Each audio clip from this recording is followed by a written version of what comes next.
आइए मैडम, यहाँ से बाजूला।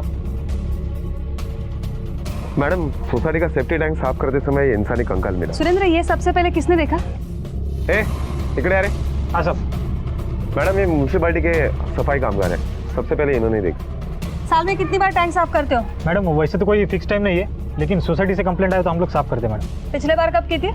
लगभग 2 साल हो गए मैडम। तो 2 साल पहले जब टैंक साफ किया था तो ऐसा कुछ हाथ लगा था जो अजीब लगा हो?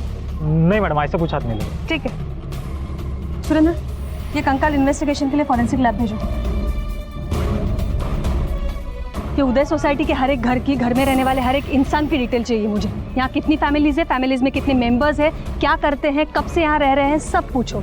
जो भी पहले यहाँ रहता था और अब सोसाइटी छोड़ के चला गया है, सबकी डिटेल्स मंगवाओ तुरंत। Okay madam.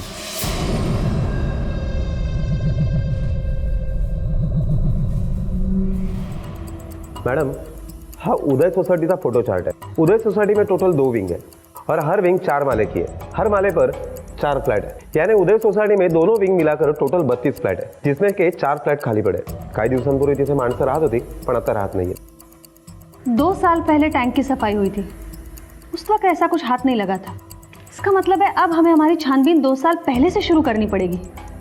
सुरेंद्र, एक काम करा, 2 साल पहले इस एरिया में हुए सारे मिसिंग और मर्डर केस के डिटेल्स निकालो, जो रजिस्टर हुए हैं वो और जो नहीं हुए हैं वो भी। Okay madam. ये केस दूसरे केसेस से ज्यादा चुनौतीपूर्ण था। ना कोई शक्ल थी, ना कोई पहचान, अगर था तो सिर्फ हड्डियों का एक ढांचा जो न्याय मांग रहा था। पुलिस भी हर उस लड़की की मिसिंग कंप्लेंट को तलाश रही थी जिसका इस सोसाइटी से कोई भी संबंध था। इस एक कंकाल ने कई पुराने केसेस खोल कर रख दिए, लेकिन सवाल अब भी वही था कि ये कंकाल आखिर है किसका। और ज्यादातर अनुमान यही था कि मरने वाला और मारने वाला दोनों इसी सोसाइटी के ही थे। पुलिस वर्तमान से अतीत के तार जोड़ने में लग गई थी।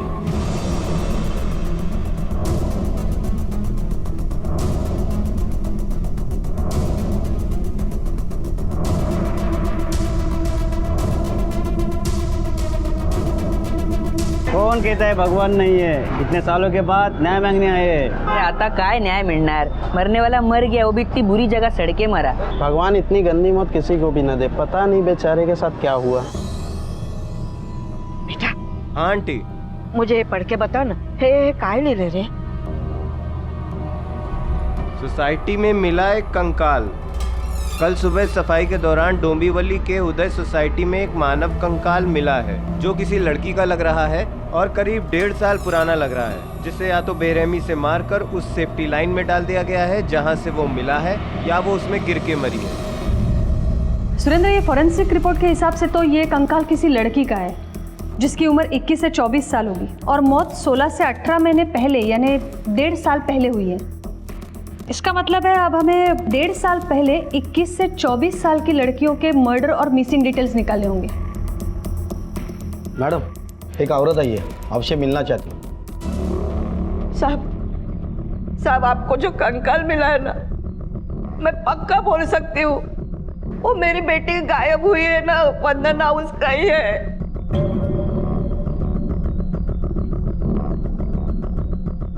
भाई अब 1.5 साल से ज्यादा टाइम हो गया मेरी वंदना को गायब होके। मुझे पक्का मालूम है वो मेरी वंदना ही है। मौसी, 1.5 साल पहले आपकी बेटी गायब हुई है, तो आज अचानक जाके उसको ढूंढने का ख्याल कैसे आया? नहीं, अचानक नहीं, मैं पहले भी यहाँ आई थी ना। एक पुलिस साहब था ना, उसको मैंने सब बताया, उसने सब लिखा था। हाँ, लेकिन वो किसी को मिली ही नहीं। कंप्लेंट की तारीख याद है? हाँ, मैं अगस्त में आई थी, 4 अगस्त 14 को मैं यहाँ आई थी। हाँ,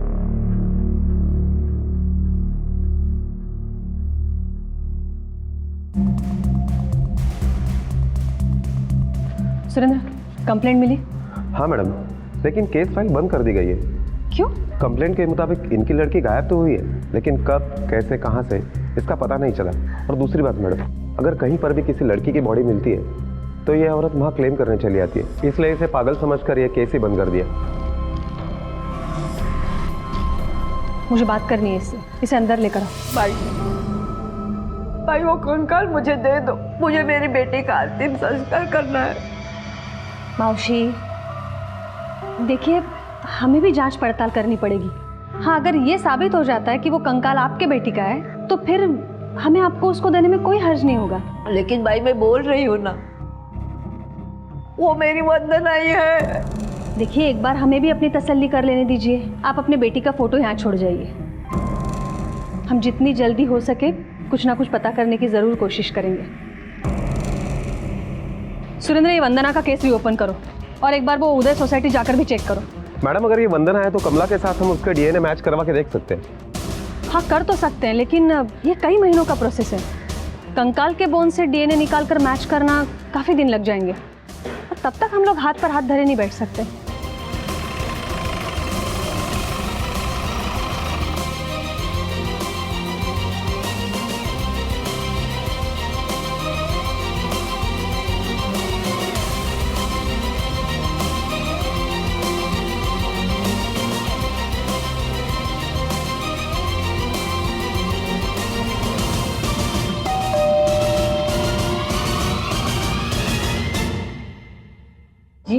मैं डोंबिवली पुलिस स्टेशन का सब इंस्पेक्टर सुरेंद्र ढेबे। कुछ जानकारी चाहिए थी आपसे, क्या हम अंदर आ सकते हैं?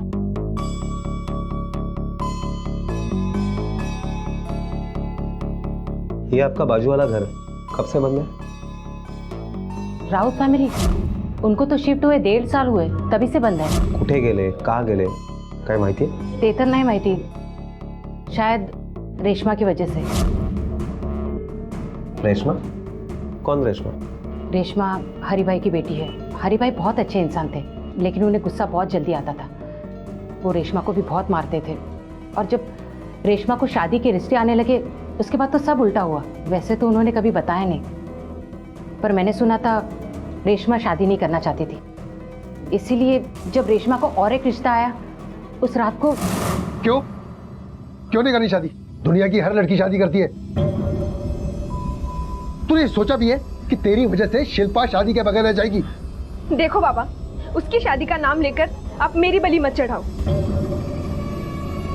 बड़ी बेटी घर में घोड़ी की तरह बैठेगी और दुनिया पूछेगी नहीं कि छोटी की शादी क्यों कर रहे हो? दुनिया तुम्हारे हिसाब से नहीं चलेगी। नहीं चलती तो भाड़ में जाए। मुझे शादी नहीं करनी तो बस नहीं करनी। आपको जितना मारना मार लो, मुझे शादी नहीं करनी तो नहीं करनी। बाप के सामने जबान चलाती है, ज्यादा लाड किया है ना, इसीलिए चर्बी चढ़ गई है। अरे रेशमा को शादी नहीं करनी तो क्यों जबरदस्ती कर रहे हैं? वो ऐसा लगता है रेशमा को पीट पीट कर मार देंगे वो। ज्यादा लाड किया है ना, इसलिए चर्बी चढ़ गई है। चलो अभी चुप रहो। हरी भाऊ, वो क्या काम है रणजीत भाऊ? भाऊ, आपके घर से चिल्लाने की और मारपीट की आवाज आ रही है। बेकार की बदनामी होगी और ऐसे मारपीट से कोई रास्ता तो निकलने वाला नहीं है ना। देखो अनिल भाऊ, मेरे घर पे आके मेरे को ज्ञान मत दो। मैं अपनी बेटी को मार रहा हूँ ना, तो तुमको क्या प्रॉब्लम है? अपने काम से काम रखो। मैं अपनी बेटी को प्यार करूं या जान से मार दूं, मेरी मर्जी। जाओ। अरे भाऊ, चलो, ज्ञान मत दो। साहब, उस रात के बाद तो रेशमा ऐसे गायब हुई, उसके बाद कभी दिखी ही नहीं। तो आपने कभी पूछा नहीं कि वो कहाँ गई है? मामला ठंडा होने तक वो 1 महीने में ही यहाँ से शिफ्ट हो गए और किसी को बताया भी नहीं कि वो लोग कहाँ जा रहे हैं। उसके बाद तो जितना मुंह उतनी ही बातें। लोगों का तो ये कहना है कि हरि भाऊ ने ही रेशमा को मारा है। अब सच क्या है और झूठ क्या, ये तो मालूम नहीं। थँक्यू मिसेस देसाई, आणि कदाचित पुढे सुद्धा तुमची मदत लागेल।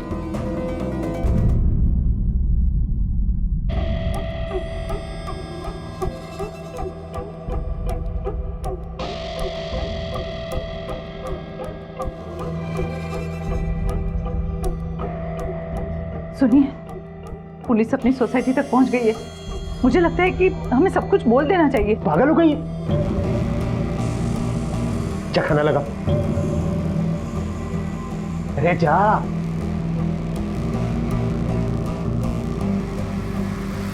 मैडम, इंक्वायरी में पता चला है कि हरी राउत म्युनिसिपैलिटी के सैनिटरी डिपार्टमेंट में काम करता था। इसका मतलब है सोसाइटी के सेप्टिक टैंक तक पहुंचना उसके लिए मुश्किल नहीं है और वो म्युनिसिपैलिटी में काम करता है, इसलिए इस बात पर किसी ने ध्यान भी नहीं दिया होगा। सुरेंद्र, एक काम करा, ये हरी राउत आजकल कहाँ है जरा पता लगाओ। मैडम, मैंने रानी को म्युनिसिपैलिटी के ऑफिस में भेज दिया है। जल्दी ही हमें हरी राउत का नया एड्रेस मिल जाएगा।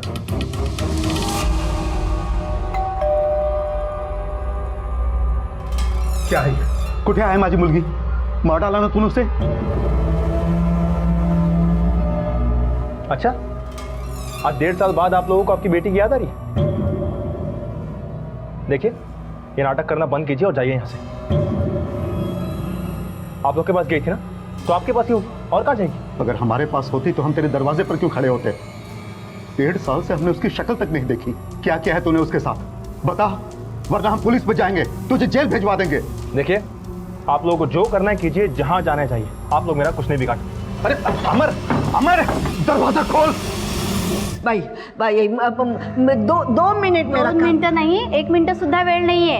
मैडम बहुत बिजी है, बार बार मिलने के लिए टाइम नहीं उनके पास। ऐसा मत करो मुझे। भाई भाई भाई काय झालं? नहीं आया ना, कोई नहीं आएगा। मैं बोल रही हूँ ना, वो मेरी वंदना ही है, मुझे दे दो ना। मौशी, ऐसे नहीं दे सकते हम।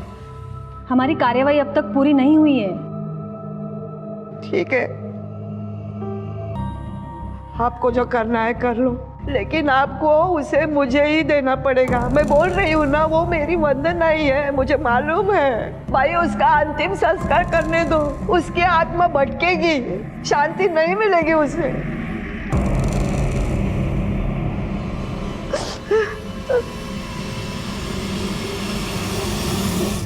सर, बाद में फोन कर। कि हरी राउत का नया एड्रेस है।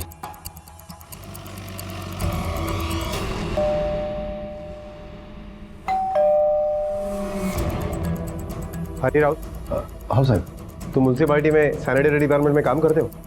हाँ साहब। पर क्यों? तुम्हारी बेटी रेशमा कहाँ है?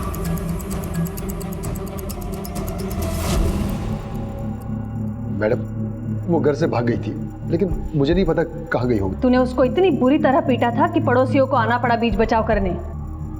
वो भागी नहीं है, तूने खून किया है उसका, और खून करके सेप्टिक टैंक में फेंक दी बॉडी। मैडम, ऐसा नहीं है, मैं सच बोल रहा हूँ। मैंने उसे पीटा था, इसलिए वो भाग गई थी। मैडम, माँ बाप अपने बच्चों पर गुस्सा करते हैं, गलती करने पर मारते भी हैं, लेकिन इसका मतलब ये नहीं कि वो उसे जान से मार सकते हैं। जब तक सच नहीं बोलता, अच्छे से खातिरदारी करो इसकी।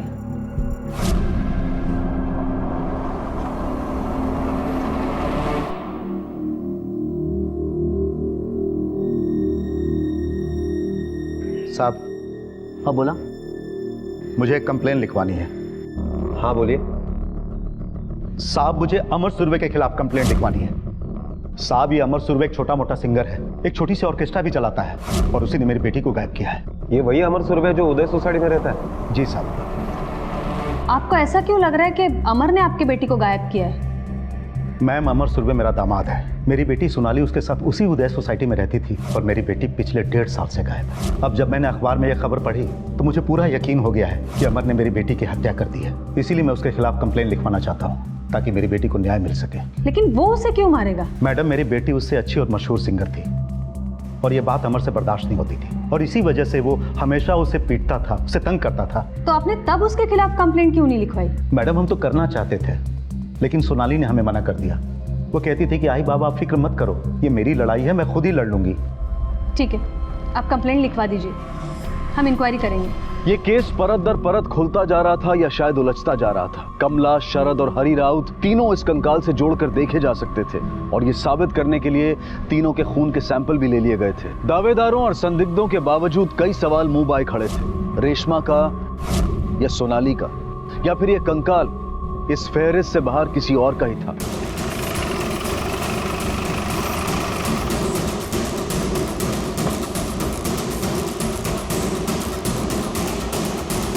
भाई भाई भाई, मेरी वंदना का कुछ पता चला? नहीं, अब तक नहीं, लेकिन जल्दी पता चल जाएगा। मैं बोल रही हूँ ना, वही मेरी वंदना है, दे दो मुझे, मैं उसका अंतिम संस्कार करूंगी, उसकी आत्मा को शांति मिलेगी। हो मौशी, लेकिन पहले ये तो पता चले वो आपकी बेटी है या नहीं है। देखिए, जैसे ही कुछ पता चलता है मैं आपको आकर बताऊंगी। लवकर सापड़ देगा भाई।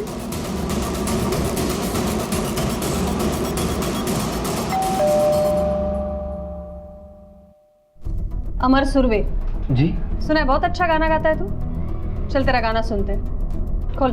मैडम, मेरे और सोनाली के बीच बहुत झगड़े होते थे, लेकिन उसकी वजह वही थी, वो मेरा ऑर्केस्ट्रा हथियाना चाहती थी मुझसे। और तो और उसका अफेयर मेरे ऑर्केस्ट्रा के ड्रमर मैक के साथ था, और वो उसी की वजह से मुझे छोड़कर चली गई, क्योंकि मुझे उन दोनों के अफेयर के बारे में मालूम पड़ गया था। और मैडम, बस यही सबसे बड़ी वजह थी हम दोनों के झगड़ा होने की। तेरी बीवी 1.5 साल से गायब है और तूने पुलिस में कंप्लेंट तक नहीं लिखवाई, क्यों? मैडम, मैं आपसे सच कहूँ तो मैं तो पूरी तरह तंग आ चुका था उससे। मैं तो चाहता ही नहीं था कि वो वापस घर आए, इसलिए मैंने कंप्लेंट नहीं की। लेकिन मैडम, मैं आपको दावे के साथ कह सकता हूँ कि वो ज़रूर उस मैक के साथ ही होगी, क्योंकि हम दोनों के बीच जब भी कुछ झगड़ा हुआ करता था तो वो हमारा घर छोड़कर मैक के पास ही जाती थी। कहाँ जा रही हो?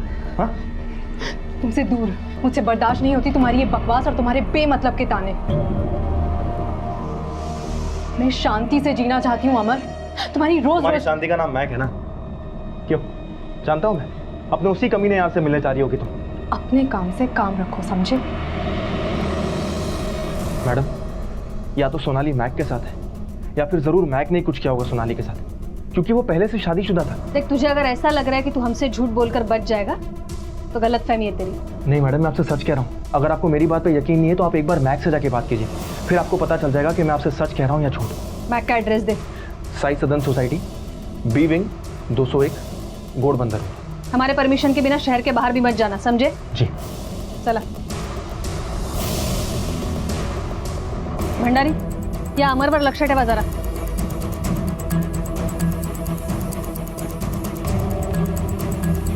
मैडम, मैं जब हरी राउत के केस के बारे में इंक्वायरी कर रहा था तो उसके बारे में नहीं, बल्कि उसकी बेटी रेशमा के बारे में एक अजीब बात सामने आई है। क्या? बागले स्टेट पुलिस स्टेशन में रेशमा के खिलाफ एक कंप्लेंट दर्ज है, और जिस फैमिली ने कंप्लेंट की है उनका कहना है कि रेशमा ने उनकी बेटी वैशाली चव्हाण को गुमराह किया और फिर उसे भगाकर लेकर गई। सुरेंद्र, जितना जल्दी हो सके वैशाली के फैमिली से पता करो कि सच क्या है।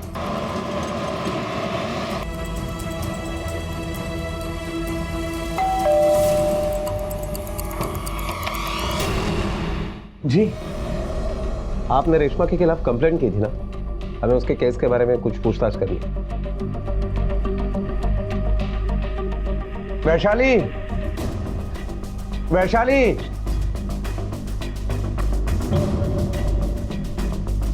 हिमाचल मूल की वैशाली आए, जो अब अपने घर आ चुकी है।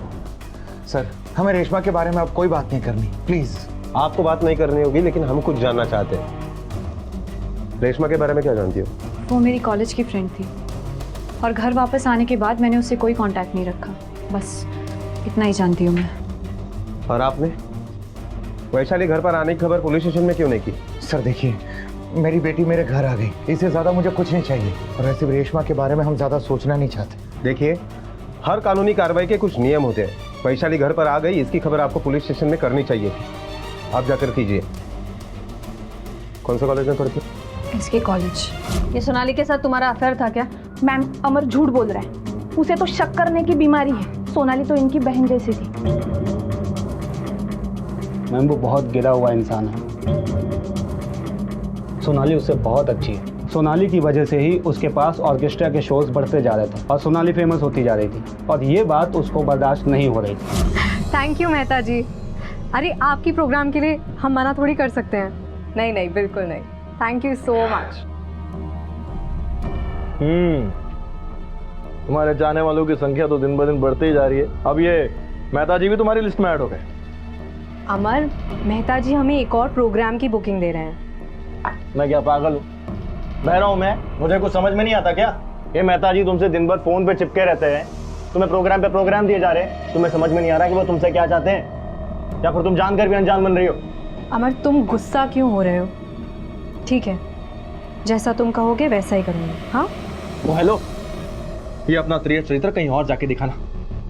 मुझे सब पता है कि तुम कब और कहां किसके साथ गोल खिलाती रहती हो। अमर, मुझे ब्लेम करने से अच्छा अगर तुम अपनी सिंगिंग इंप्रूव करोगे ना तो बेहतर रहेगा। तुम मुझे बताओगे कि इंप्रूवमेंट कैसे किया जाता है? अमर, तुम इंसान से जानवर बनते जा रहे हो।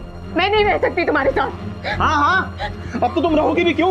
उनके घर का झगड़ा तुझे इतने डिटेल में कैसे मालूम? मैडम, जब भी अमर सोनाली के साथ मारपीट करता था तो वो हमारे घर चली आती थी। मुझसे और मेरी वाइफ से उसको मेंटल सपोर्ट मिलता था, लेकिन फिर उसके बाद ये रोज का तमाशा हो गया, और एक दिन इतना कि हम लोग भी तंग आ गए। मैक, सोनाली, क्या हुआ सोनाली? सोनाली ये बैग? मैं अमर का घर हमेशा हमेशा के लिए छोड़ आई हूँ। क्या मैं थोड़े दिन तुम्हारे घर रह सकती हूँ प्लीज? सोनाली प्लीज समझने की कोशिश करो। अगर हम लोगों ने तुमको यहाँ पे रख लिया तो अमर को अपना फेलियर छुपाने की एक और वजह मिल जाएगी। तुम मेरी बहन जैसी हो, लेकिन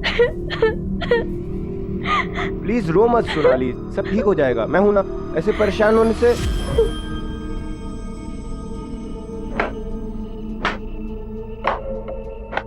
वाह वाह वाह वाह, क्या ड्रामा चल रहा है यहाँ पे। हाँ, और आप ये लोग आपकी नजरों के सामने गुल खिला रहे हैं और अब चुपचाप खड़े होके देख रही है। सही है। आप बकवास बंद करो। दारू और गुस्से ने आपकी अकल पर पर्दे डाल दिए। वाह मैक, तू तो खिलाड़ी आदमी है यार। तूने अपनी बीवी को भी उल्लू बना दिया। अमर ऐसा कुछ नहीं है जो तुम। चुप, बिल्कुल चुप। ये हम मियाँ बीवी के आपस का मामला है, तू बीच में मत आ। देखो तुम गलत समझ रहे हो अमर। चुप, बोला ना। और तू घर की बात का तमाशा किसी और के घर पे करने की जरूरत नहीं है तुम्हें। अमर छोड़िए प्लीज। समझने की कोशिश। चलो अमर छोड़िए प्लीज। उसके अगले दिन सोनाली का फोन आया। वो बहुत खुश थी। उसने बताया कि अमर ने उससे माफी मांग ली और उसने ये भी वादा किया है कि वो दोबारा ऐसा कभी नहीं करेगा। और जो भी उसने किया उस रात, वो सब उसने दारू के नशे में किया था और अब वो शराब भी छोड़ देगा। बेचारी सोनाली, उसे भनक भी नहीं लगी कि ये आदमी उसके साथ कितना गंदा खेल खेल रहा है। ये देखो मैंने तुम्हारे लिए क्या क्या बनाया। सारी मेरी फेवरेट डिशेस हैं। यस, और तुम्हें सबके सब खानी है, ठीक है? थैंक यू अमर। मुझे लगा तुम मुझे भूल गए हो, पर तुम्हें सब याद है। अच्छा, ये अब इमोशनल होना बंद करो, चुपचाप ये सब खाना है तुम्हें। अच्छा, सबसे पहले ये केक खाओ, तुम्हारा फेवरेट है ना? ये लो, मैं तुम्हें अपने हाथों से खिलाऊंगा। तुम भी खाओ ना। मेरी रिकॉर्डिंग में रिकॉर्डिंग से आने के बाद खाओ। थोड़ा सा। नहीं, तुम खाओ, तुम खाओ। अच्छा लगा ना तुम्हें? क्या हुआ सोनाली? बताओ क्या हुआ? क्या हुआ? रो क्यों रही हो? बोलो। आवाज को क्या हुआ? सोनाली बोलो, क्या बात है? अमर ने केक में सिंदूर मिलाकर सोनाली को खिला दिया था, जिसकी वजह से उसकी आवाज़ हमेशा के लिए चली गई। उसके बाद वो अपने माँ बाप के पास चली गई। उसने सबसे कांटेक्ट तोड़ लिया। ये भी सुना था कि वो अमर के पास सुलह भी करने गई थी, लेकिन क्या हुआ ये पता नहीं चल पाया। मैम, अमर इतना कमीना आदमी है कि वो किसी भी हद तक गिर सकता है। मैडम, मुझे लगता है ये वैशाली अपने माँ बाप के प्रेशर की वजह से हमसे झूठ बोल रही है। वो मेरी कॉलेज की फ्रेंड थी और घर वापस आने के बाद मैंने उससे कोई कांटेक्ट नहीं रखा। सुरेंद्र, उससे घर पे नहीं कॉलेज में बात करो। उसके पास रेशमा के बारे में कुछ ना कुछ इन्फॉर्मेशन तो ज़रूर होगी और साथ साथ ही अमर के तार भी ढीले करने पड़ेंगे।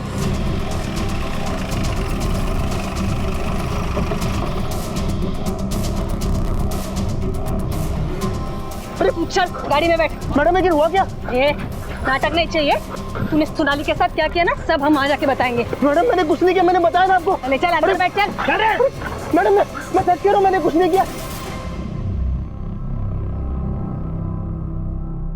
अरे कमला बाई, तुम पुलिस स्टेशन गई थी ना, क्या बोले? बोलो। क्या बोलेंगे? उनको तो मालूम ही नहीं वो कौन है। उनको उसे मेरे को देना ही पड़ेगा, चाहे मुझे एक नहीं 1000 चक्कर लगाने पड़े। मैं अपनी बेटी का अंतिम संस्कार करके रहूंगी, देखना तो। घबराओ मत कमला बाई, आज नहीं तो कल तुम्हें तुम्हारी बेटी मिल ही जाएगी, ठीक है?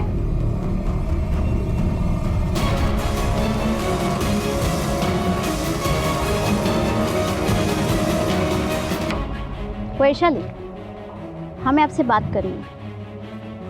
मैं आपसे पहले भी कह चुकी हूँ, मुझे इसके बारे में कुछ भी नहीं पता। देखो वैशाली, हमें एक कंकाल मिला और हो सकता है कि वो कंकाल रेशमा का हो। सर, हम बहुत क्लोज फ्रेंड्स थे, तब मैंने इस बात को इतना सीरियसली नहीं लिया था। फिर रेशमा ने कहा कि हमें फिल्म्स में ट्राई करना चाहिए। उसके ऐसे कुछ कॉन्टैक्ट्स थे जो हमें काम दिलवा सकते थे। पर जब मेरी फैमिली को पता लगा तो उन्होंने रेशमा के साथ दोस्ती ख़त्म करने के लिए फोर्स किया। पर रेशमा तब तक मुझे इतने सपने दिखा चुकी थी कि मैं बिना कुछ सोचे समझे उसके साथ भाग गई। चल चल जल्दी कर।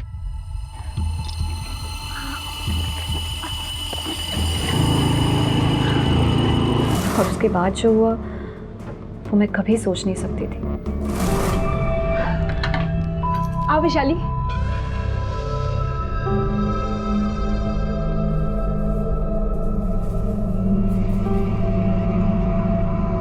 Congratulations. फाइनली हम वहां से निकल आए हैं। अब तुम देखना वैशाली, हमें अपने सपने पूरे करने से कोई नहीं रोक सकता।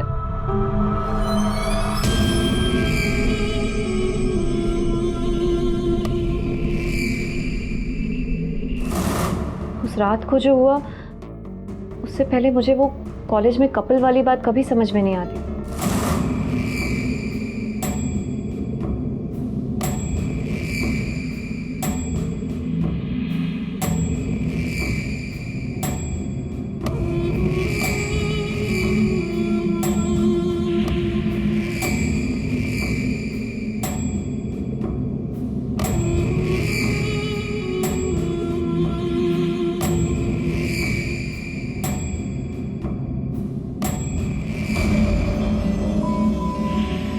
ये क्या कर रही हो तुम?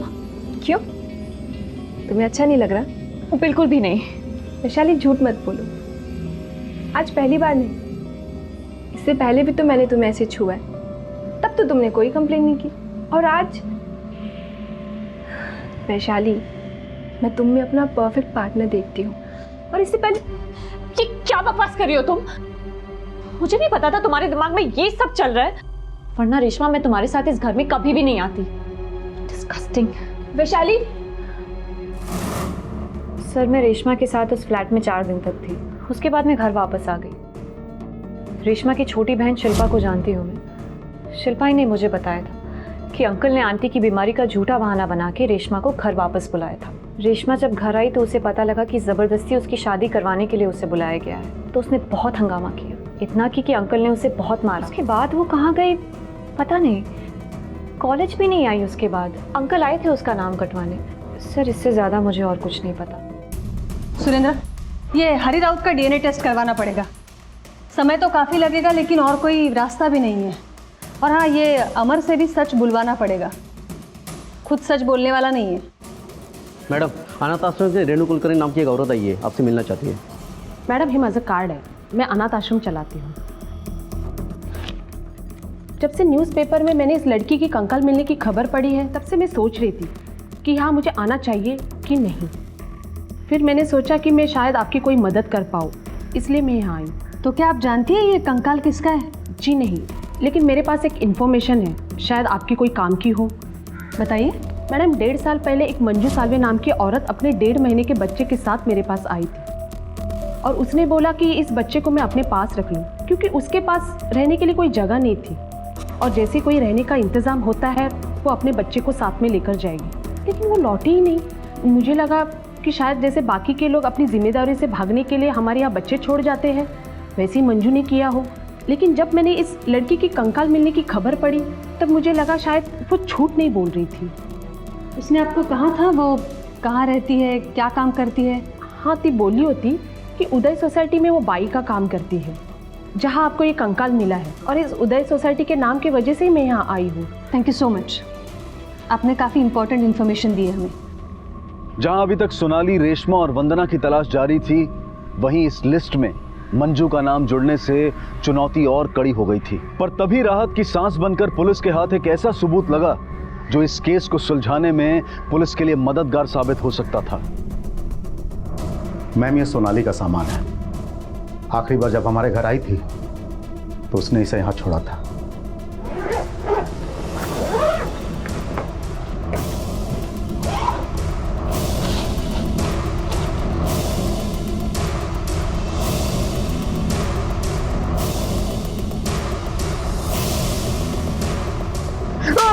साहब मैंने कुछ नहीं किया, साहब मैं सच कह रहा हूँ, साहब मैंने कुछ नहीं किया, साहब मैं सच कह रहा हूँ। सोनाली के सामान में पर्ची मिली है, और पर्ची में साफ साफ लिखा है, मैं अमर के पास जा तो रही हूँ, लेकिन अमर से मुझे जान का खतरा है।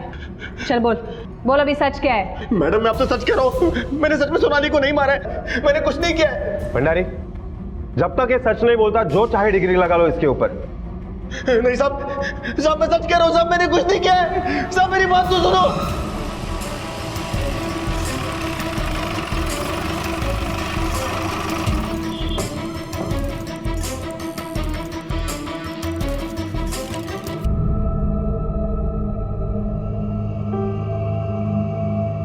मौशी, कैसी हैं आप? आराम से। कैसे हो सकती हूँ? मैं मेरी बेटी का अंतिम संस्कार करने का इंतजार कर रही हूँ। नहीं, मैं नहीं चाहूंगी कि ये दिन कभी भी आए। मैं आपकी बेटी को मुर्दा नहीं, जिंदा ढूंढ के लाना चाहती हूँ।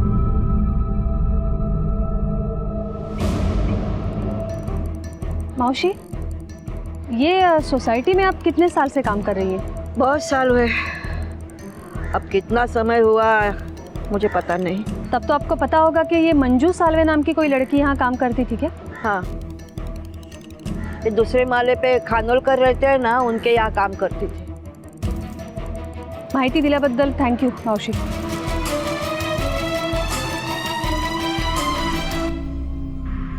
सर, ये हरी राउत की कॉल रिकॉर्ड से.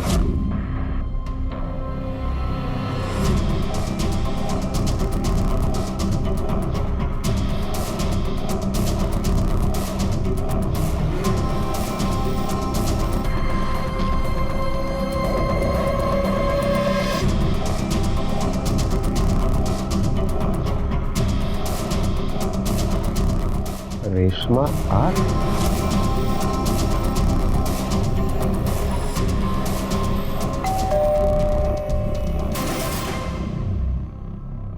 अजय खानोलकर, ओ आपसे कुछ पूछताछ करनी है. या आइए जी. ये मंजू सालवे आपके यहाँ काम करती थी? हाँ जी करती थी, पर अब नहीं. हमने उसे काम से निकाल दिया. क्यों? वो क्या है ना मैडम, उसका कितने लोगों से चक्कर चल रहा था पता नहीं. वो पेट से भी हो गई थी. हमने उसकी ये सोचकर मदद की कि आज नहीं तो कल वो सुधर जाएगी, पर वो सुधरने वालों में से नहीं थी, इसलिए हमने निकाल दिया. आपके यहाँ से कहाँ गई वो कुछ पता है? नहीं, ये हमको नहीं पता. आपका एक बेटा है ना? जी हाँ, समीर. कहाँ है वो? पिछले 1 साल से तो हैदराबाद में है, सॉफ्टवेयर कंपनी में काम करता है. ठीक है, आपकी मदद की जरूरत पड़ेगी तो फिर आएंगे. जी जरूर.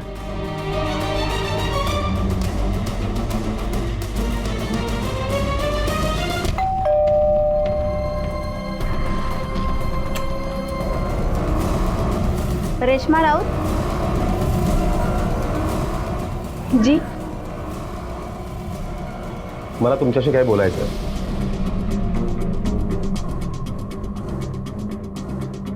सर, मेरी फैमिली मेरे होमोसेक्सुअल होने के सच को कभी एक्सेप्ट नहीं कर पाई. मेरे बाबा मेरी शादी ज़बरदस्ती कराना चाहते थे और इसी वजह से मैं अपने घर से भागी थी. मैम, मैं सोनाली के पर्स में मिली पर्ची की लिखाई 1.5 साल नहीं बल्कि 1 हफ्ते पहले की है. मैम, ये सोनाली का सामान है. और ये हैंडराइटिंग चेक करने के बाद ये पता चला है कि हैंडराइटिंग सोनाली की ही है. Thank you. Welcome ma'am. Madam, Reshma जिंदा है. इसका मतलब ये कंकाल सोनाली, मंजू या वंदना, इन तीनों में से किसी एक का हो सकता है. नहीं सुरेंद्र, लिस्ट इससे छोटी है, लेकिन क्लियर करने के लिए हमें सोनाली के माँ बाप को उठाना पड़ेगा. वही बताएंगे ये खेल आखिर वो क्यों खेल रहे थे. राणे, पुलिस क्या तेरे टाइम पास के लिए? अब सच सच बोल, सोनाली कहाँ है, वरना ऐसी हालत करूंगी ना कि जिंदगी भर याद रखेगा तू. मैडम, अमर ने मेरी बेटी की जिंदगी बर्बाद कर दी. उसकी आवाज तक अमर ने छीन ली थी. 1 साल तक मेरी बेटी घर से बाहर नहीं निकली और तभी आपको उसकी सोसाइटी से वो कंकाल मिला और मुझे तरकीब मिल गई अमर से बदला लेने की. आजकल सोनाली के स्कूल में हारमोनियम सिखाती है और हमारे एक दूसरे घर में रहती है. 8 टका याला क्रिमिनल इंटेंशन के साथ साजिश करने की चार्ज में. चल. मैम, लेकिन मैम, ये कंकाल किसका था? इस लिस्ट में अब सिर्फ 2 ही नाम बचे थे. खानोलकर परिवार की मेड मंजू और कमला की बेटी वंदना. मैडम, मंजू मेरे ही खोले में रहती थी, लेकिन जब उसे बच्चा हो गया ना, तो एक दिन कोई आंटी और अंकल टाइप के आदमी और औरत आके उसे अपने साथ ले गए. उसके बाद तो कभी वापस नहीं लौटी. डॉक्टर, आपके रिकॉर्ड में मंजू सालवे के बच्चे के पिता का नाम क्या है? 1.5 साल पुराना डाटा निकालना पड़ेगा, थोड़ा टाइम लगेगा चेक करने में. ये रही उसकी डिटेल्स और ये पिता का नाम.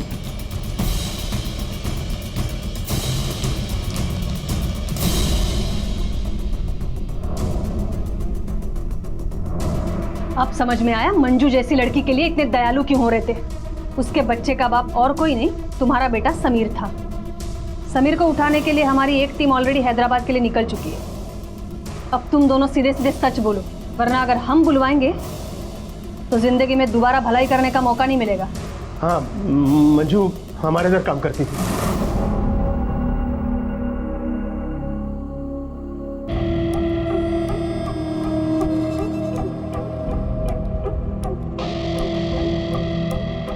मंजू, मंजू, छोड़िए। नहीं, मेरी बात सुन। नहीं। मंजू,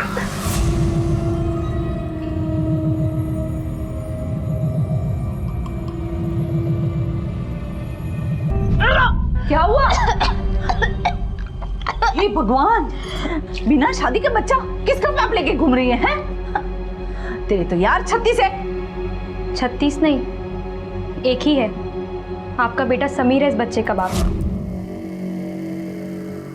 मंजू सच बोल रही है, वो मेरा ही बच्चा है। एबॉर्शन का पीरियड निकल चुका है।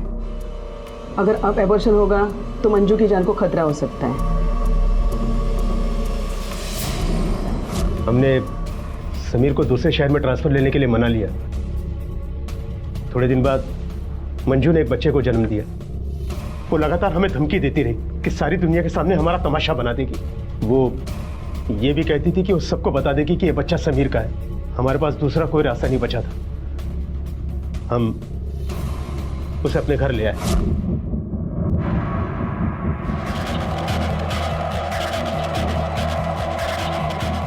मैंने और मीता ने मिलकर मंजू की लाश को हमारे सोसाइटी के पीछे सेप्टिक टैंक में फेंक दिया। सोचा जब तक सेप्टिक टैंक की सफाई का टाइम आएगा तब तक उसकी हड्डियां भी गल चुकी होंगी। अगर यही तरीका था तो अपने बेटे को क्यों नहीं मारा? उस बेचारी लड़की की जान लेकर उसके बच्चे को अनाथ कर दिया।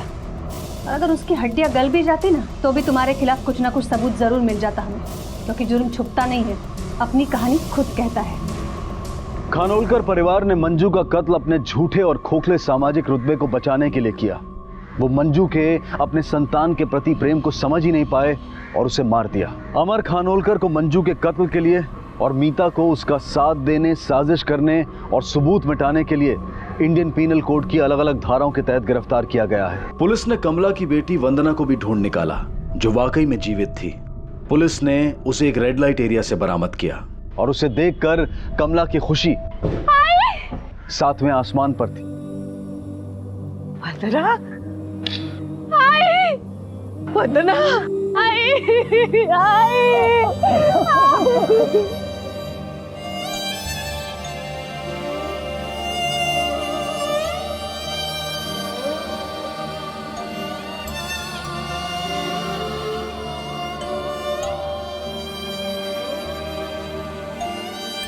ख्याल रखिए। अब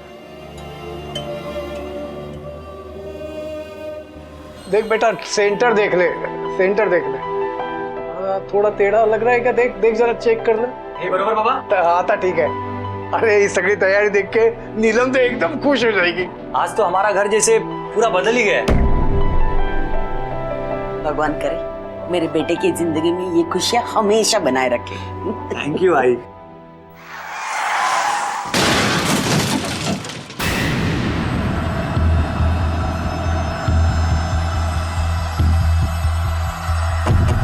आजोबा, कांग्रेचुलेशन।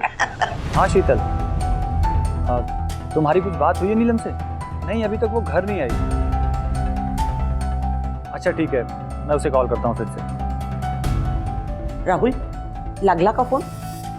नहीं माँ, उसका फोन नॉट रीचेबल आ रहा है। तो क्या करे बेटा, पुलिस में जाना ठीक होगा? बाबा आप भी खामखा परेशान हो रहे हो, कहीं फंस गई होगी, आ जाएगी।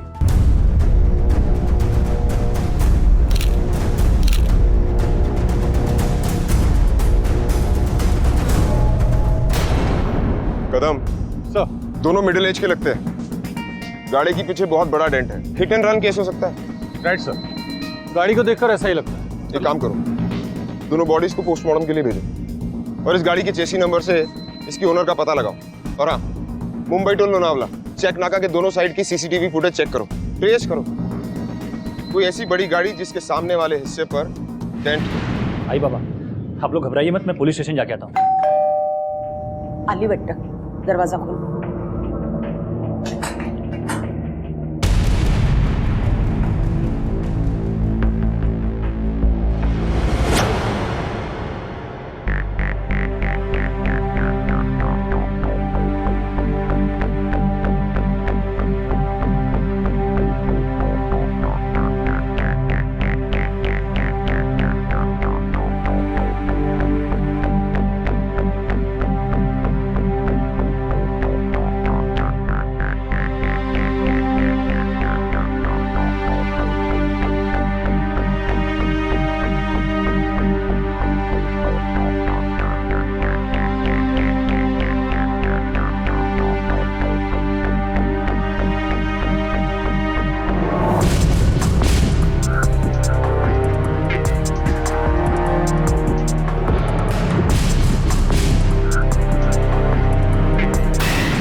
एक तरफ मुंबई में रहने वाली नीलम सड़क दुर्घटना में मौत का शिकार हुई और दूसरी तरफ महाराष्ट्र के एक गांव अठावी में रहने वाली एक युवती अपनी जिंदगी से परेशान है। आज के इस केस में अलग अलग और दूर रहने वाली इन दो स्त्रियों की कहानियों के सिरे जब आपस में मिलेंगे तो सामने आएंगे कुछ अनदेखे अनसुने अपराध के खुलासे जो आपकी सोच से भी परे होंगे।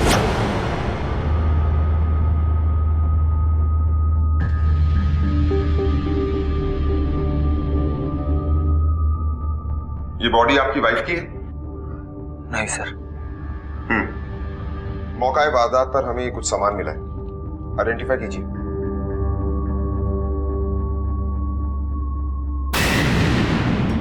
ये तो नीलम की ड्रेस है, यही पहनकर तो वो बाहर गई थी। ये मोबाइल भी नीलम का है, उसे कब से ट्राई कर रहा था पर वो उठा ही नहीं रही थी।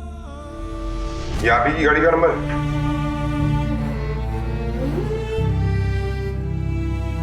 मिस्टर राहुल, ये गाड़ी हमें हाईवे पर जली हुई कंडीशन में मिली, लोनावला टू मुंबई हाईवे। इस कार में आपकी वाइफ ही नहीं, उनके साथ कोई और भी था। दोनों की बॉडी बहुत बुरी तरह जली हुई है। वैसे आप जानते हैं कि वो शख्स कौन था जिसके साथ आपकी वाइफ बाहर गई थी? साहब, हमारी बहू किसी और के साथ कहीं क्यों जाएगी? वो तो मां बनने वाली थी।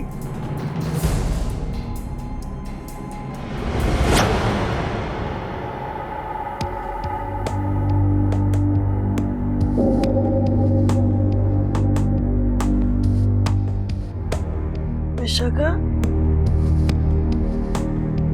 विशाखा कुठे गेली पोरगी?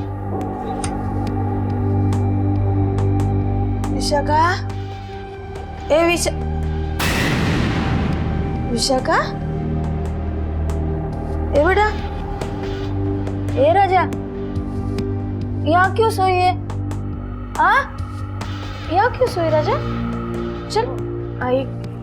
हाँ? अब नींद लग गई, पता नहीं चला। ओ चल चल मेरे पास सो जा। आजा आजा सो जा।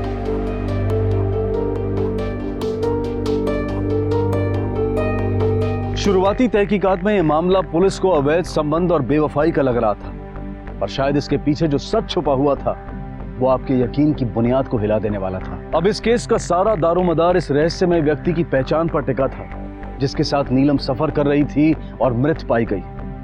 पुलिस तार से तार जोड़ने की कोशिश कर रही थी। सर, ये नीलम लोनावला की तरफ क्या करने गई थी? वो भी एक आदमी के साथ। वहां तो ज्यादातर कपल्स जाते हैं ना। लेकिन कदम, मुझे ऐसा लगता है कि राहुल और उसके माता पिता हमसे कुछ छुपा रहे, या फिर नीलम इनसे कुछ छिपा रही थी। कदम, नीलम की कॉल रिकॉर्ड्स निकलवाओ, हो सकता है उससे हमें इस आदमी के बारे में कुछ पता चले और शायद ये भी पता चले कि वो दोनों इकट्ठे कर क्या रहे थे। सब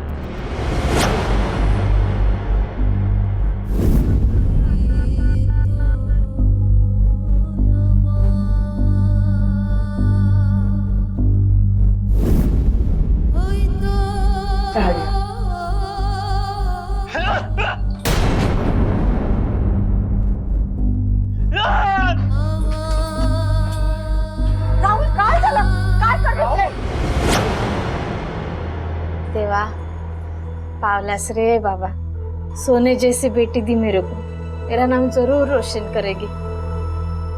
जय साई राम।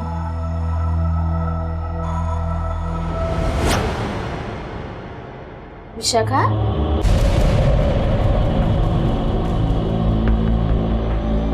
क्या हुआ? काय पाहिजे तुला?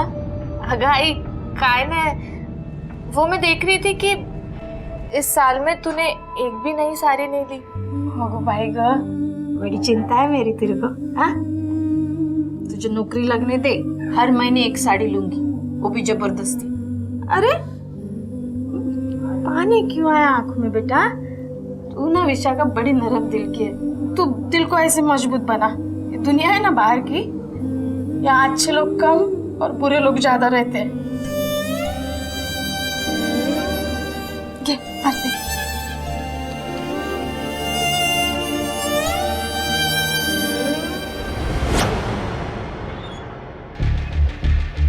सर, ये नीलम के कॉल रिकॉर्ड डिटेल्स है। इस कॉल रिकॉर्ड में एक नंबर सामने आया है जिसमें नीलम की काफी बातें होती थी, लेकिन अब ये नंबर बंद है। ये नंबर किसके नाम पर रजिस्टर्ड है? सर, ये नंबर किसी पंकज सालस्कर के नाम पर रजिस्टर्ड है और ये पंकज सालस्कर का एड्रेस पुणे का है, शिवाजी नगर। कदम, मैं नीलम के घर जाकर उसके घर वालों से इन्फॉर्मेशन इकट्ठी करता हूँ।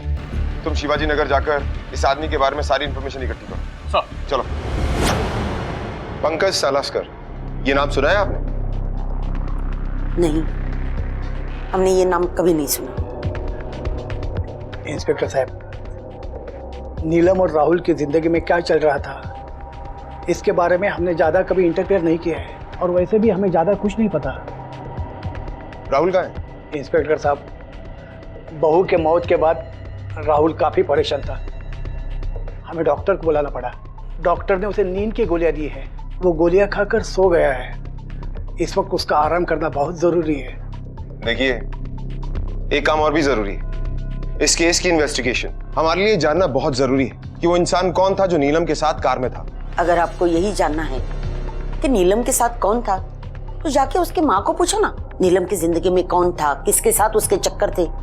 इसके बारे में हम क्या जाने? देखिए, दुनिया भर की खबर रखती है उसकी माँ, तो उसको अपने बेटी के बारे में खबर नहीं होगी? इंस्पेक्टर साहब, ये सच कह रही है। आप नीलम की माँ से पूछिए ना, आपको जरूर पता चलेगा। अच्छा, ये बताइए कि नीलम की माँ रहती कहाँ है?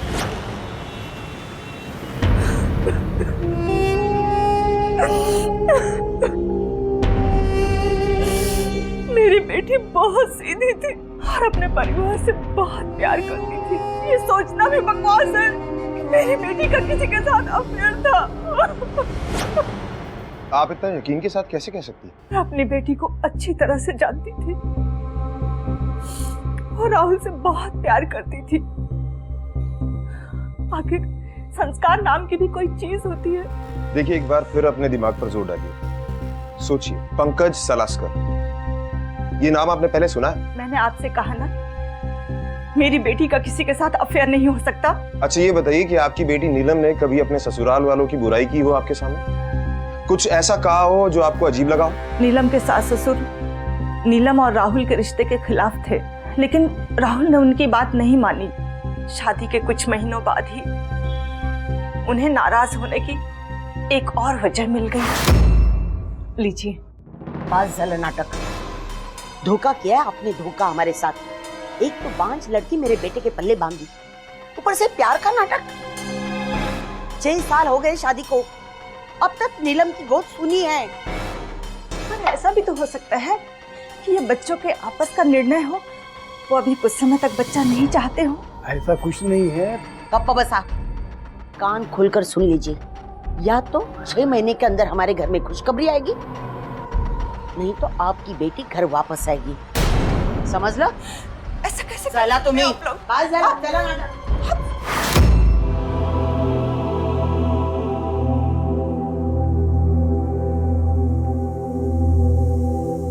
अभी 1 महीने पहले ही नीलम की प्रेगनेंसी की रिपोर्ट आई थी।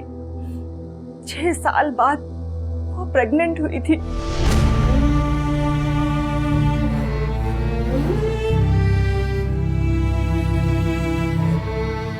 उस न्यूज़ से घर में खुशियां थी,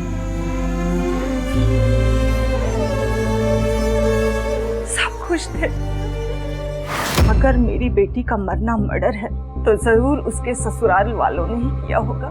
सिर्फ बच्चे की प्रॉब्लम थी या कुछ और भी था? मुझे नहीं पता, मेरी बेटी ही पागल थी जो ऐसे लोगों का साथ निभा रही थी।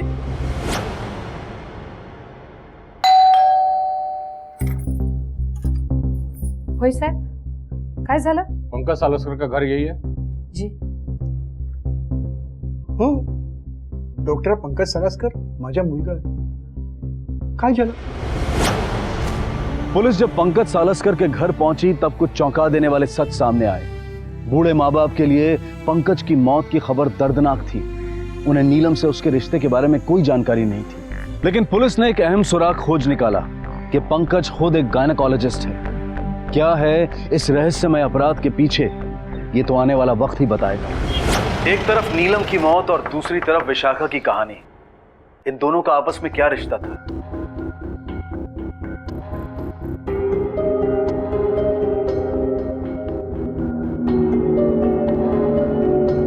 बस इतने ही? बाकी के पैसे? मैं कोशिश कर रही हूँ, बहुत जल्द आपको सारे पैसे दे दूंगी। वक्त और इज्जत अगर हाथ से निकल जाए ना विशाखा, तो फिर वापस कभी नहीं आते। वक्त तो तुम गवा रही हो, कहीं इस वजह से इज्जत भी न चली जाए। लेकिन मैं सच में बहुत कोशिश कर रही हूँ, और एक बार में इतने पैसे लाना ये थोड़ा मुमकिन नहीं है ना। 1 महीना, सिर्फ 1 महीना, उसके बाद कुछ नहीं। जितने जल्द हो सके वैसे पैसे जमा कर देना, वरना तुम तो जानती हो ना तुम्हारी माँ। नहीं, सब हो जाएगा, मैं अरेंज करती हूँ। जल्दी करना विशाखा, तुम्हारे पास वक्त बहुत कम है। कुछ भी करो पर पैसे जमा कर दो।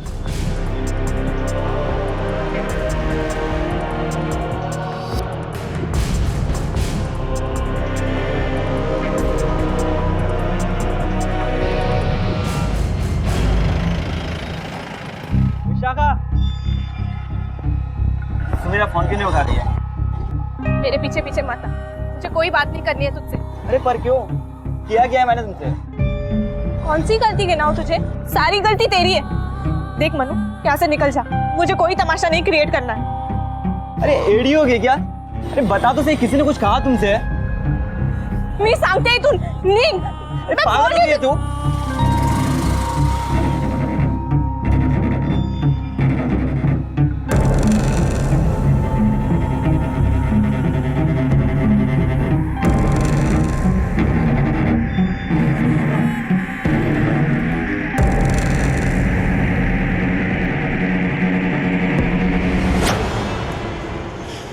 कदम, एक लड़का और एक लड़की। लड़के ही मुंबई से और लड़का पूना में डॉक्टर, वहीं प्रैक्टिस कर रहा था। इन दोनों के कॉल रिकॉर्ड के मुताबिक ये पिछले 4 महीने से कांटेक्ट में थे।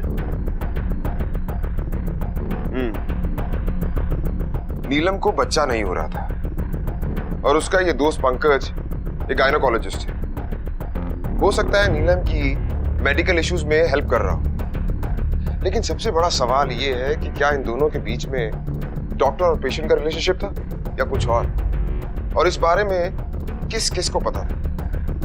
चेक करना पड़ेगा। सर, पंकज सालस्कर? नहीं सर, यह नाम तो मैं पहली बार सुन रहा हूँ, और ना ही हमारा पूना आना जाना है। नीलम के मेडिकल के सिलसिले में भी हम पूना नहीं जाते थे।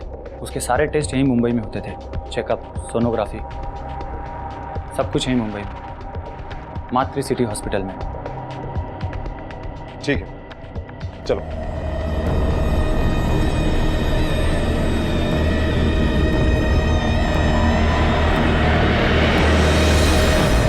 कदम, 4 महीनों से नीलम और पंकज एक दूसरे के साथ टच में थे और राहुल को इस बारे में पता भी नहीं।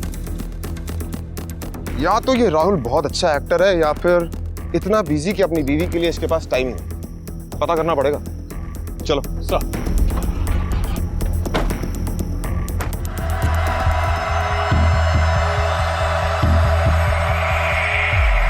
पुलिस के लिए सारे सबूत इस बात की तरफ इशारा कर रहे थे कि पंकज और नीलम के बीच में कोई अवैध संबंध था, और इसी संबंध की वजह से कई सालों बाद नीलम गर्भवती हुई। एक तहकीकात से सामने आई ये हकीकत, जिससे इस पूरी इन्वेस्टिगेशन को एक नया मोड़ मिल गया जब पुलिस टीम उस हॉस्पिटल पहुंची जहां पर नीलम का इलाज चल रहा था। नहीं सर, मिस्टर पंकज नाम के कोई भी डॉक्टर यहाँ प्रैक्टिस के लिए नहीं आते। क्या कभी किसी स्पेशल केस में उनका यहाँ आना जाना हुआ होगा कुछ घंटों के लिए? सर यहाँ जो भी डॉक्टर प्रैक्टिस के लिए आते हैं ना, उनका रिकॉर्ड मेंटेन होता है, और रिकॉर्ड के अकॉर्डिंग यहाँ कोई भी डॉक्टर मिस्टर पंकज नाम का तो नहीं आया। Hello inspector, I am doctor Sethi. Any problem? Doctor, हमें आपकी पेशेंट नीलम जाधव और डॉक्टर पंकज के बारे में कुछ इन्फॉर्मेशन चाहिए। आइए केबिन में बैठ के बात करते हैं। नीलम जाधव, आपकी पेशेंट जो प्रेग्नेंट थी, शी इज नो मोर।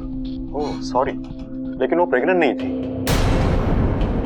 मतलब उनका यहाँ ट्रीटमेंट चल रहा था, लेकिन वो प्रेग्नेंट नहीं थी। डॉक्टर, हम नीलम जाधव की रिपोर्ट्स देख सकते हैं? श्योर। सिस्टर, नीलम जाधव की रिपोर्ट ले आइए। अच्छा डॉक्टर पंकज सलस्कर आपके हॉस्पिटल में काम करते हैं? पंकज नहीं तो यहाँ, ये लीजिए रिपोर्ट्स।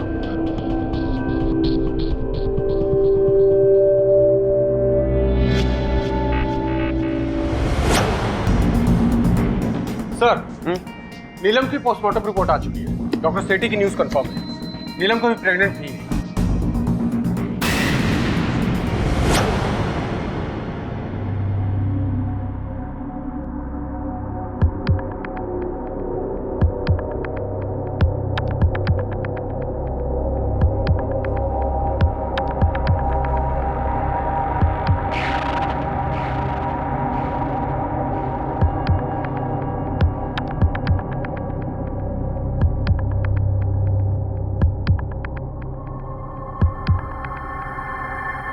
अरे माझे पप्पा,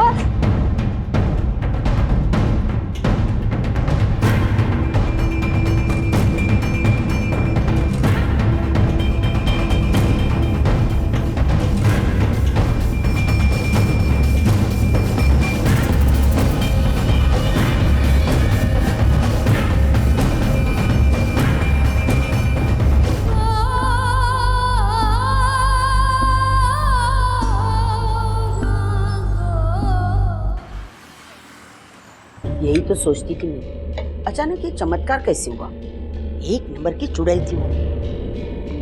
मैं तो कहती हूँ जो कुछ हुआ बहुत अच्छे के लिए हुआ। अच्छा हुआ मर गई। इस बार कोई अच्छी सी लड़की देखकर मैं इसकी शादी कराऊंगी और ये देखूंगी कि कहीं वो बांझ न हो।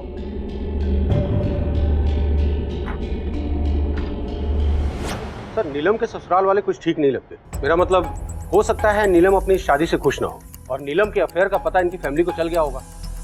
तो सर, ये भी हो सकता है कि नीलम और पंकज को मारने की सुपारी इन लोगों ने किसी को दी, और राहुल के पिता का ट्रांसपोर्ट का बिजनेस है। तो सर, ये भी हो सकता है कि ये एक्सीडेंट के पीछे नीलम का हाथ है। पर कदम, अगर नीलम को ये रिश्ता तोड़ना ही था तो फिर प्रेग्नेंट होने का ये ड्रामा क्यों? लेकिन इस समय सबसे बड़ा सवाल ये है कि नीलम और पंकज लोनावला करने क्या गए थे? और हाँ, ये राहुल की सारी इंफॉर्मेशन निकालो। एक्टर है, हो सकता है इनोसेंट बनने की एक्टिंग कर रहा हूं। सर, गाड़ी की फॉरेंसिक रिपोर्ट आई? सर, आज शाम तक शायद आ जाएगी। ठीक है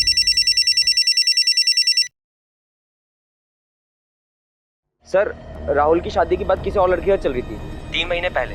ठीक है कदम, सर, ये राहुल के माँ बाप को पुलिस स्टेशन बुलाओ। सर,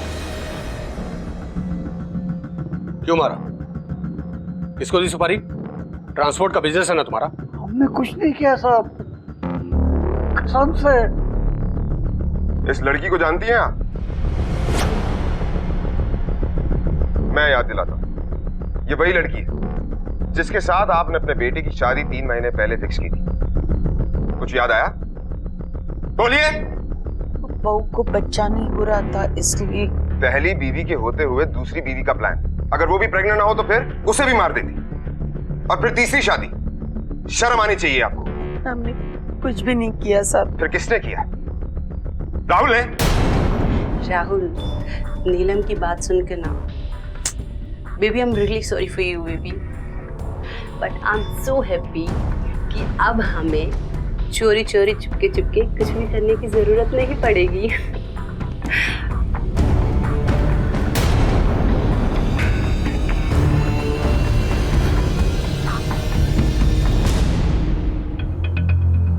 हाँ, है हमारा अफेयर, और राहुल की लाइफ में मैं कोई पहली लड़की नहीं हूँ जिससे उसका अफेयर है। वो एक कामयाब एक्टर है और उसके अच्छे कॉन्टैक्ट्स हैं जिससे मुझे काम मिलता है। और मैं सिर्फ अपने मतलब के लिए उसके साथ में हूँ। That's it. देखिए सर, मेरा काम ऐसा है कि शूटिंग की वजह से मुझे हफ्ते महीनों घर से बाहर रहना पड़ता है। अपनी बीवी से ज्यादा तो मैं एक्ट्रेस के साथ होता हूँ। कई सिटीज में ट्रैवल करता हूँ, ऐसे में हो जाता है कभी कभी। मानता हूँ कि ईशा से मेरा अफेयर है, लेकिन ये बात नीलम को पता थी और उसे कोई प्रॉब्लम नहीं थी, क्योंकि वो ये जानती थी कि सच्चा प्यार मैं सिर्फ उससे करता था। ये सब तो बस यूं ही टाइम पास। तो ऐसी प्यार, दिल, तो ऐसे शब्द भी आपको आते हैं एक्टर साहब? वैसे थोड़ी बहुत एक्टिंग हम भी कर लेते हैं, देखना है? देखिए सर, ये बात आप लोगों के पल्ले नहीं पड़ेगी। आप लोगों को तो बस शक करना है।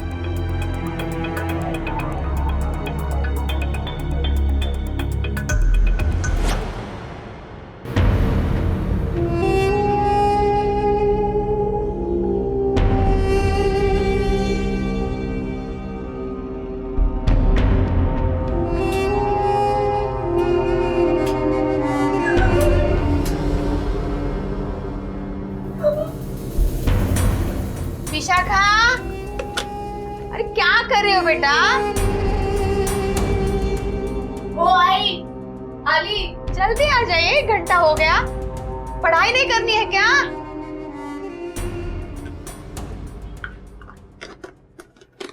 चल जल्दी, मैं झट चाय बनाती हूँ। हाँ? क्या कर रही थी इतनी देर तक? और ये देख, चेहरा ठीक से पोछा भी नहीं। कैसी लड़की है तू? हाँ, बड़ी होगी ना सुने तो। हाँ, चल मैं चाय बनाई हूँ। हाँ, नाश्ता भी देती हूँ। तू पढ़ाई कर बेटा। देख, पढ़ाई है तो दुनिया हाथ में है, नहीं तो सब बेकार है राजा। चल जल्दी जल्दी। हाँ, चलो चलो। एक तरफ नीलम की मौत और दूसरी तरफ विशाखा की कहानी। इन दोनों का आपस में क्या रिश्ता था? कहते हैं औरत ही औरत का दर्द समझ सकती है, लेकिन नीलम की सास ने नीलम का दर्द कभी समझा ही नहीं। ना उसके जीते जी उससे कोई हमदर्दी दिखाई और ना ही उसके मरने के बाद। शक के दायरे फैल रहे थे, लेकिन पुलिस सच की तह तक जाने में कोई कसर नहीं छोड़ रही थी। सर कार की रिपोर्ट्स आ गई है और सर हमने टोल नाका का सीसीटीवी फुटेज चेक किया। सर आपका अंदाजा बिल्कुल सही है। फुटेज में एक ट्रक ट्रेस हुआ है जिसके आगे एक बहुत बड़ा डेंट है, और सर उसका टाइम भी एक्सीडेंट के आधे घंटे के बाद का है।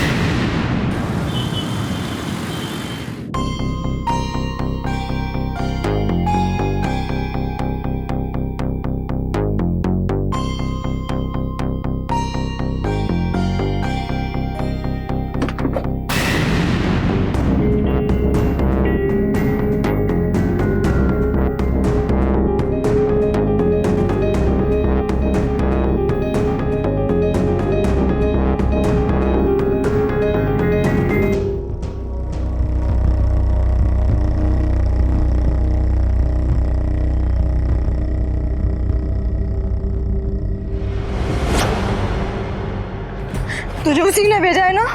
अपनी जान लेगी मेरी। मैं खुद परेशान हूँ, मैं क्यों तुम्हें मारूंगी? मतलब? मेरा नाम विशाखा है, मैं उस औरत को जानती हूँ।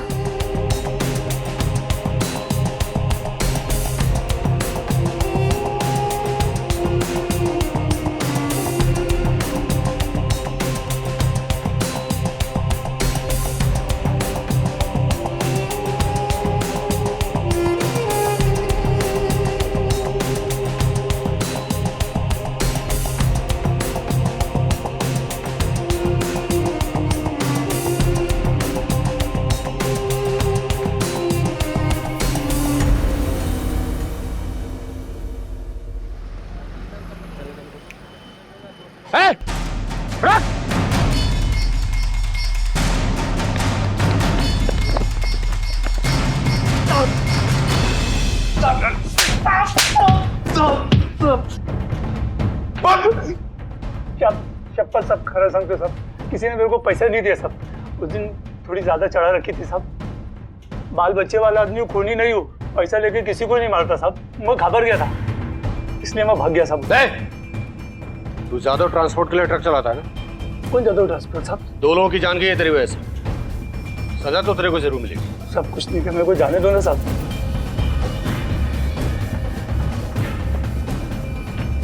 कदम सर, इसकी बैकग्राउंड हिस्ट्री निकालो। सर।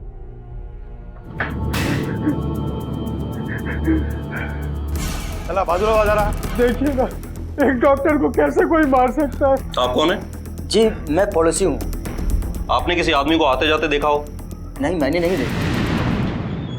सर, ट्रक ड्राइवर और नीलम के ससुराल का कोई कनेक्शन नहीं। सर,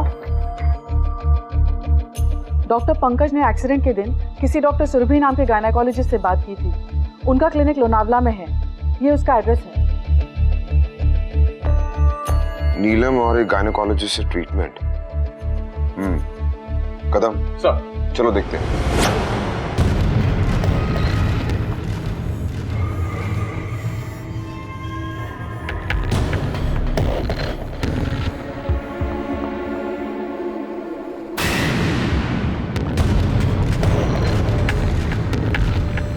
सर, कितना सारा कैश? रवि को बुलाओ। रवि। हाँ सर। आप तो बड़े अमीर आदमी निकले, ये इतना पैसा कहाँ से आया? सर, पेशेंट ने दिए होंगे क्योंकि अक्सर वो फीस नहीं लेती। हो सकता है कि बाद में दे करके गए हो। सर, कहीं ऐसा तो नहीं किसी और को इस कैश के बारे में पता हो और उसकी वजह से वो मर्डर हुआ हो? अगर मान लीजिए कि कोई बकाया पेमेंट दे भी गया तो उसकी रिसिप्ट तो होगी ना आपके पास? पता नहीं सर। ढूंढिए।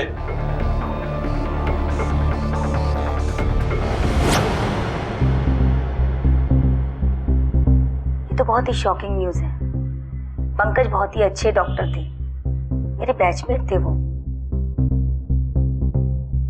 पंकज और नीलम बहुत ही अच्छे दोस्त थे। क्योंकि नीलम कंसीव नहीं कर पा रही थी, इसलिए वो अपना ट्रीटमेंट मातृ सिटी हॉस्पिटल में करवा रही थी। वहाँ उसे कुछ टाइम के बाद पता चला कि वो प्रेग्नेंट है, पर आई थिंक वहाँ उसे कुछ गड़बड़ लगी, जिसकी वजह से सेकंड ओपिनियन के लिए डॉक्टर पंकज नीलम को मेरे पास लेकर आए। अच्छा डॉक्टर, ये बताइए कि वाकई में क्या नीलम प्रेग्नेंट थी? जी नहीं, नीलम प्रेग्नेंट नहीं थी, बट डॉक्टर जीवन की रिपोर्ट के according she was pregnant. Doctor जीवन?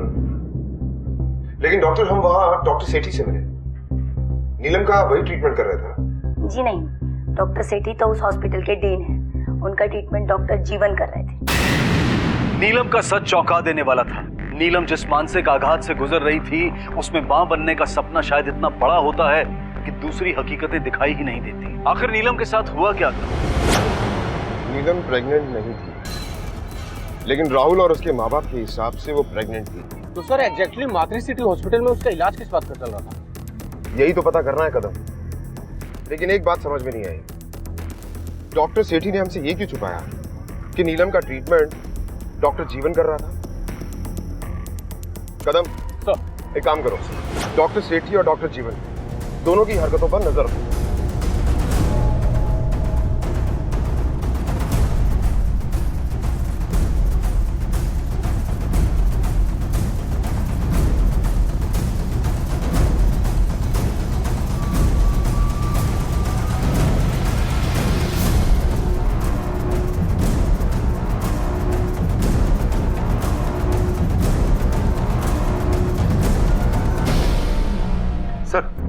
ये रही सुषमा की कॉल रिपोर्ट्स। डॉक्टर जीवन से काफी बातें हुई उनकी। सर, हो सकता है डॉक्टर सेठी ने हमें। ये रही डॉक्टर जीवन की कॉल रिकॉर्ड। कदम सर, इन रिकॉर्ड्स को बारीकी से चेक करो। जीवन एक डॉक्टर है और आमतौर पर ऐसे लोगों को काफी कॉल जाते हैं। ये चेक करो किस नंबर पर सबसे ज्यादा बात हुई। हो सकता है हमारे हाथ कोई पुख्ता सबूत लग जाए।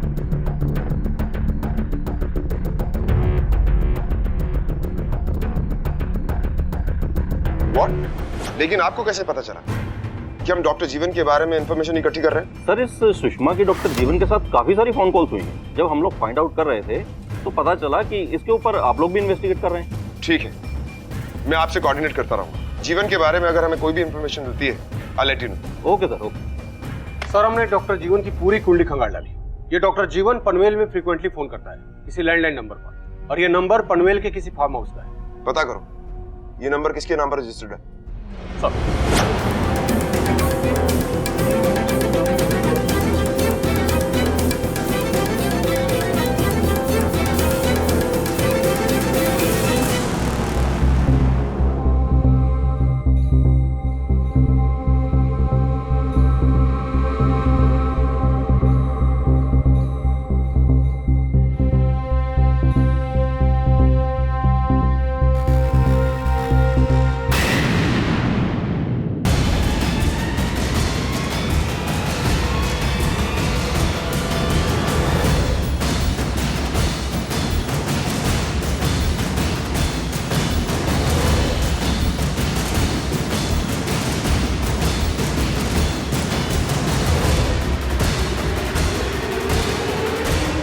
करती हो?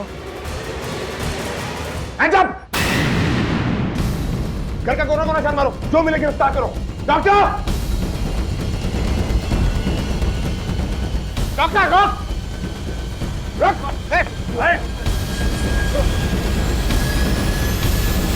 एक तरफ था नीलम की मौत का रहस्य और दूसरी तरफ थे विशाखा के संदिग्ध हालात।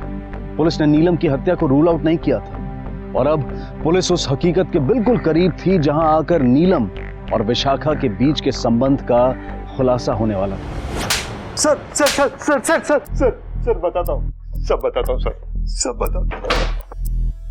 जिन लोगों के खुद के बच्चे नहीं हो सकते, उन लोगों पर क्या गुजरती है ये कोई आम आदमी नहीं समझ सकता। एक तड़प होती है बच्चे को गोद में लेने की। ऑप्शंस बहुत होते हैं पर उन्हें अपना खून चाहिए होता है। सरोगेशन करा सकते हैं, एडॉप्ट कर सकते हैं, पर नहीं, उन्हें चाहिए अपना वारिस, अपना खून। तो बस उनकी इस चाह ने मेरे दिमाग में ये आइडिया लाया। मैं एक हार्मोनल इंजेक्शन लगा के अपने पेशेंट्स को बेवकूफ बनाता था कि वो लोग बच्चे को जन्म दे सकते हैं, और दूसरी तरफ मैं एक औरत का इंतजाम करता था जो सच में बच्चे को जन्म दे सके सरोगेसी से। जैसे ही पेशेंट की डिलीवरी की ड्यू डेट आती, मैं उसे एडमिट करता, मगर उन पैसों में से मैं एक अच्छा हिस्सा उन लड़कियों को भी देता था जिन्होंने असल में बच्चे को जन्म दिया। चल बता, अब तक और कितनों को बेवकूफ बनाया तूने? अब तक 9 लोगों को इस तरह से बच्चा दिया है, मगर अब तक किसी को भी इस मामले में कोई शक नहीं हुआ। बच्चा मिलते ही वो लोग खुशियां मनाने में व्यस्त हो जाते थे। अब ये बता, तूने डॉक्टर सुषमा को क्यों मारा? नहीं सर, मैंने उसे नहीं मारा। सुषमा ने काफी लोन ले रखा था, वो मेरी बैचमेट थी, इसलिए हम दोनों एक दूसरे को अच्छे से जानते थे। उसकी एजुकेशन लोन काफी हेवी थी और उसकी पोस्टिंग एक छोटे से गांव में हुई। उसे पैसों की जरूरत थी, इसलिए मैंने उसके साथ ये आइडिया शेयर किया। लोग कितने विश्वास के साथ एक डॉक्टर का दरवाजा खटखटाते हैं। डॉक्टर्स को दूसरा भगवान माना जाता है, लेकिन तुम जैसे लोग लोगों की मजबूरी और उनके जज्बात का नाजायज फायदा उठाते। तुमने अपने प्रोफेशन पर दाग लगाया है और इसकी सजा तुम्हें जिंदगी भर भुगतनी पड़ेगी। आज जेवणाला सुट्टी, आज भेल खाए।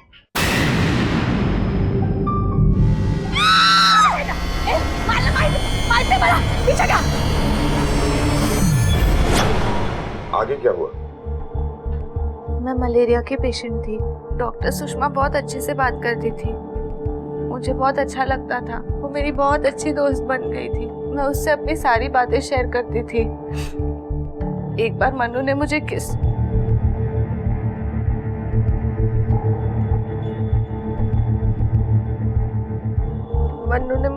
किया और ये बात भी मैंने डॉक्टर सुषमा को बताई। किस किया? और क्या किया? और कुछ नहीं, फिर मैं घबरा गई और वहां से भाग आई। मैंने कुछ गलत तो नहीं किया ना? विशाखा, तुमने ये क्या किया? अरे मुझसे पूछ तो लिया होता, तुम अभी छोटी हो। इस उम्र में अगर प्रेग्नेंट हो गई तो? सिर्फ किस करने से? और नहीं तो क्या? तुम्हें पता नहीं है? अरे किस करने से प्रेग्नेंट होते हैं। क्या कर दिया तुमने? कोई बात नहीं, मैं हूं ना, मैं सब संभाल लूंगी, कुछ नहीं होगा। सर वो बोली कि गौरी तू चिंता मत कर, मैं सब संभाल लूंगी। कुछ दिन बाद वहाँ पे गई तो बोलती है कि मेरे पेट में बच्चा है। वो मुझे मिल कर धमकाने लगी। उसने इस राज को राज रखने के लिए और अबॉर्शन के 50,000 रुपए मांगे। जिस रात में विशाखा से मिली, मुझे पता चला कि वो भी उन सब से गुजर रही है जिन सब से मैं गुजर रही हूँ। मुझे समझ नहीं आया मैं क्या करूं, इसलिए मैंने जान देने की सोची।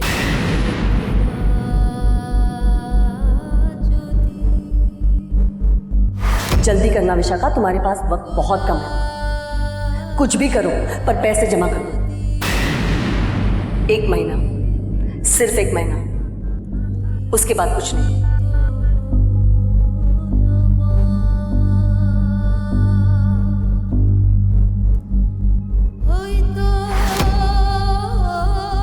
लेकिन हिम्मत नहीं हुई। फिर मैं डॉक्टर सुषमा से मिली। डॉक्टर सुषमा को तो सिर्फ पैसे चाहिए थे। मैंने आई से पूछा और आई से ही मुझे पता चला कि किस करने से प्रेग्नेंट नहीं होते। अरे रहने दे, मैं कर रही हूँ ना। आई एक बात बता, हाँ, किस करने से प्रेग्नेंट होते क्या? क्या? बता ना। चल, कुछ भी पूछती है। अगाई सांग ना। नहीं। सच्ची? तू क्यों पूछ रही है मुझे? वो मैंने टीवी पे देखा था ना। चुप, ये तेरा काम नहीं है, जा पढ़ाई कर। फिर मैंने गौरी से बात की, उससे बात करके मुझे बहुत गुस्सा आया और फिर मैं सीधे डॉक्टर सुषमा के घर गई।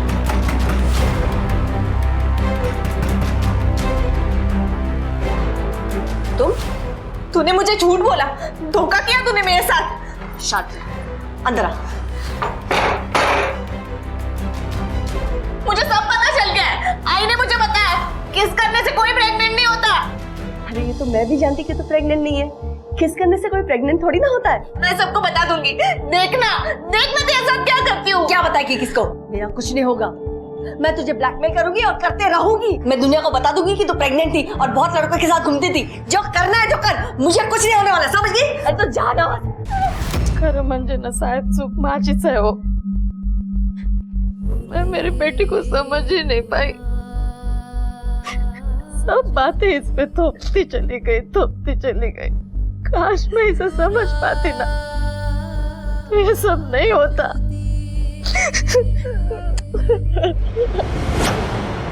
मिस्टर राहुल, आपकी पत्नी नीलम ने आपको कभी धोखा नहीं दिया।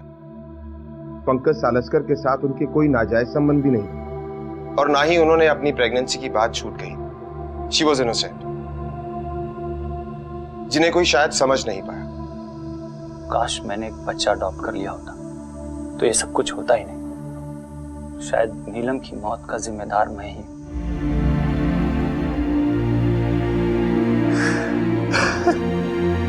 राहुल,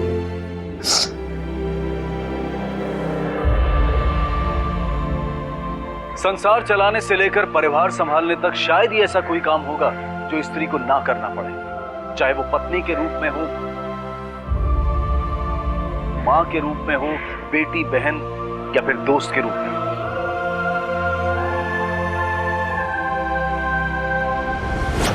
आज भी हमारे समाज में मां ना बन पाने का दोष सिर्फ औरतों को ही क्यों झेलना पड़ता है?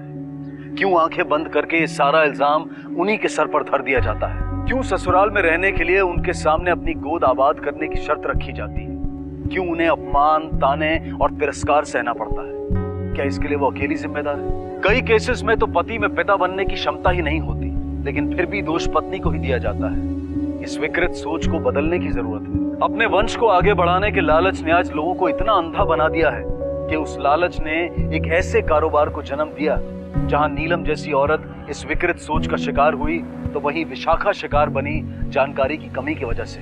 माँ बाप की ये जिम्मेदारी है कि वो सेक्स एजुकेशन जैसे विषय पर अपने बच्चों से खुलकर बात करें, वरना इस शिक्षा की अहम जानकारी उन्हें अपने दोस्तों, किताबों या इंटरनेट से मिलेगी जो न जाने कितनी सच होगी और कितनी झूठ। हम अपने बच्चों के सबसे बेहतर मार्गदर्शक हैं और हमें इसकी जिम्मेदारी निभानी होगी। इसी विचार के साथ अब मैं अनूप सोनी आपसे विदा लेता हूं। फिर मुलाकात होगी अगले एपिसोड में जुर्म की एक और कहानी के साथ। तब तक अपना और अपने परिवार का ख्याल रखें और देखते रहें क्राइम पेट्रोल डायल 100। सबक एक को सीख हम सबको। जय। क्राइम पेट्रोल के और भी दिलचस्प कहानी देखने के लिए हमारे चैनल को सब्सक्राइब करें और बेल आइकॉन दबाना न भूलें।